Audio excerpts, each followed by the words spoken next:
Hello and welcome to myfinanceteacher.org.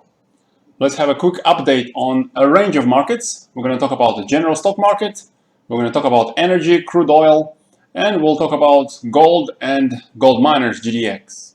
And we're going to start with the general stock market, S&P 500 in front of you.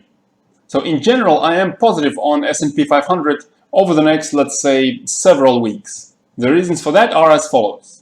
It seems to me that recently, on the 14th of May, we've finished the first short-term daily cycle in the ongoing intermediate cycle in the general stock market, and we are now in the second short-term daily cycle, which has so far been going on for only 8 days. So usually these cycles last for, say, about a couple of months, so I think there is still another couple of weeks at least ahead of us for S&P 500 to finally break above this 200-day moving average and possibly reach my next target for S&P 500. That's from the early March highs at about 3130.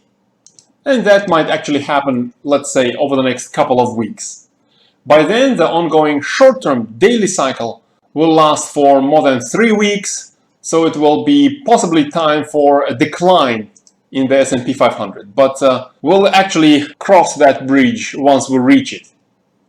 Another reason why I'm positive on S&P 500 is looking at the history of, let's say, at least 10 years, and possibly even beyond that. It's just that I haven't looked at a longer history, but within that history, looking at the intermediate cycle tops in S&P 500 and the levels on the 14-day RSI, over the last decade, we haven't got an intermediate cycle top in S&P 500 that was reached before the 14-day RSI at least touched or came very close to the overbought level.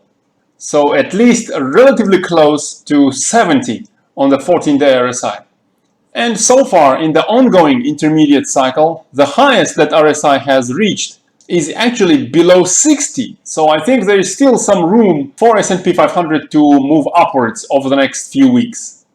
On the other hand, though, S&P might actually just move around between these two moving averages, between the 50-day and 200-day moving averages, before it's going to get late within the cycle. By then, with this oscillation between the moving averages, Bollinger Bands would narrow even further, which often precedes a violent move. And once the ongoing short-term daily cycle will get relatively late, by then we might actually see a relatively violent move down on S&P 500. That is also a possibility, although this is not my main scenario. For the reasons that I've just mentioned, I think there is probably around 60% chance that S&P 500 will break above the 200-day moving average over the next few days. And all the other scenarios, either a sideways move or maybe even a breakdown below 50-day moving average, all of those scenarios together are given 40% chance in my assessment. So in my personal portfolio, as I mentioned relatively recently at myfinanceteacher.org, I am actually holding 50% allocation in the general stock market through SPY. But due to the risks associated, you probably want to make sure you have a properly positioned stop loss, which we've actually discussed here with our members yesterday, both for GDX and SPY. So if you like my analysis of a range of markets and you want to get some more details, make sure you join us at myfinanceteacher.org. Next, let's have a look at crude oil. And as I mentioned in an older video, because I haven't looked at crude oil for a while, it seems that the intermediate cycle in crude oil did complete on the 21st of April. Nevertheless, I haven't really had a chance to look much at the crude oil chart, because even though the percentage-wise the moves have been substantial, for example, since late April, crude oil has already increased by over 60%. And as I mentioned in a very old video of mine, quite a while ago, I actually converted from holding crude oil to holding some of the selected oil producers. If you want to get more details on the selection, you might join us at myfinanceteacher.org. But for general vehicle of energy companies, you might consider XLE, which I think is a little bit more interesting for me at the moment than crude oil chart. And what do we see on XLE? It's actually doing pretty well. While oil, since the recent bottom, gained about 60%, XLE did pretty well as well, gained over 72% so far. Is still within the uptrending channel, The Bollinger Bands are starting to narrow a little bit, but we don't see XLE poking through the upper range of the Bollinger Bands several times yet. So I think there is a chance for another couple of weeks of uptrend, just like with S&P 500. And my target for XLE is to close this gap from early March. That would give me a target of 42 for XLE over the next couple of weeks. Talking about S&P 500 while looking at XLE, there is actually a lot of similarity in the charts as you see over here. The blue line is XLE while the purple line is S&P 500. So since late February, S&P lost over 12% and XLE lost over 29%. However, since the recent bottoms though, since early March, while S&P 500 gained just over 23%, XLE gained, as we said, over 60% already. So if we see S&P 500 break above the 50-day moving average over the next couple of weeks, that would probably help XLE to close this gap before it will actually be time for some kind of a cool down period. Besides, a lot of those largest oil companies are actually paying quite a good dividend at the moment. So there is something else for you to consider while you're considering joining us at myfinancesteacher.org.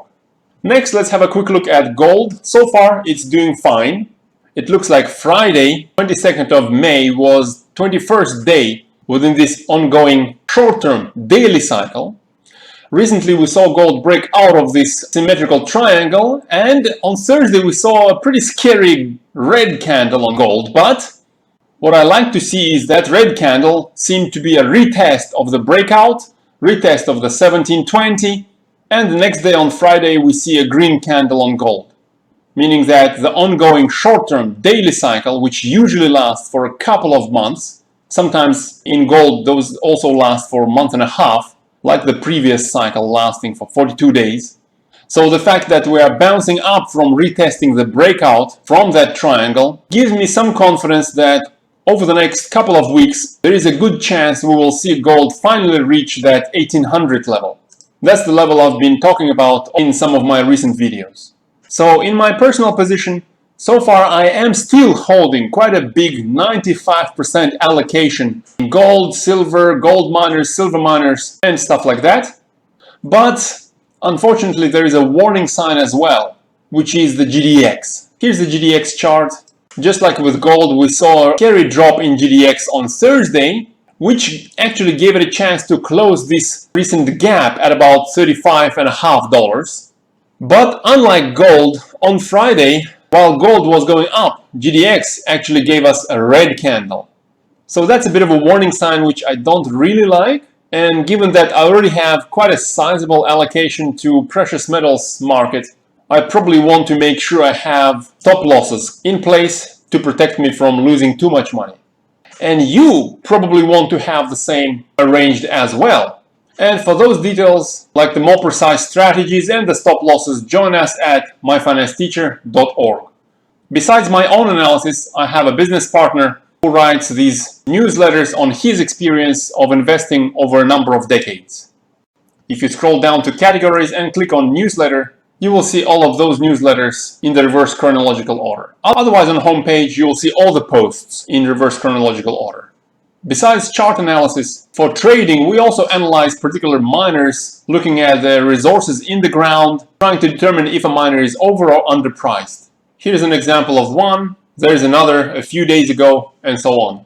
So if you're watching this on YouTube, make sure to hit that like button. I think that will really help GDX to test that $39 resistance zone over the next few days. Share your opinion in the comments. Make sure you have a good weekend and good luck in your trades.